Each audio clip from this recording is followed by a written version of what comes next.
Hello, my name's Marty Maher from Great Ocean Properties. Well, at the end of each financial year, and we've done it for years, we've looked at each town on the Great Ocean Road's performance to see how they've gone through that last financial year. So without further ado, let's get into it. So Torquay had a great year, 266 house sales, which was well up from 211 the year before. The median house price rose slightly from 850,000 up from 840 the year before, and the top sale for the year was 3,850,000. Jan Juck, the sales were slightly down for the year. It's 49 house sales down from 56 the year before, but the median house price was well up. So $920,000 the median house price, up from 875 the year before, with a top sale of 2,371,000. Anglesea had a very good year this year also. Anglesea had 84 house sales, which was well up from 69 the year before. The median house price rose significantly, $861,000.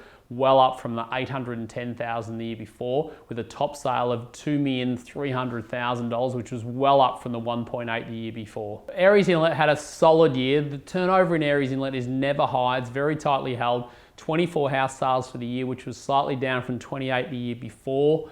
But the median house price rose significantly, breaking the $1 million barrier for the first time, and came in at $1,120,000, which was well up on the $877,000 the year before. The top sale for the year was $2,850,000.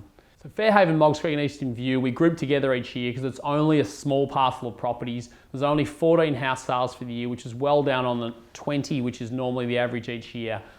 The median house price came in at $1,335,000 with a top sale of $2,725,000. Lorne had an incredible year. Although the house sale numbers were not up hugely, at 39 up from 33 the year before, the median house price rose significantly to $1,525,000.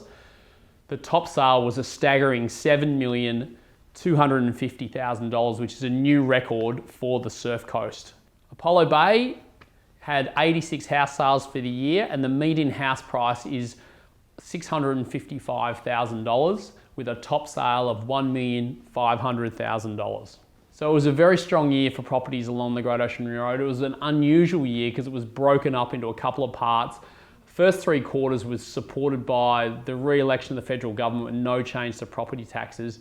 And then April, May, the COVID pandemic hit, which then people went into ISO, so it was quite subdued, and then they came out with a rush in June, and we saw a very strong June. Moving forward, we think those themes are going to dominate our next financial year, and I think the properties along the Great Ocean Road are really set to benefit from this.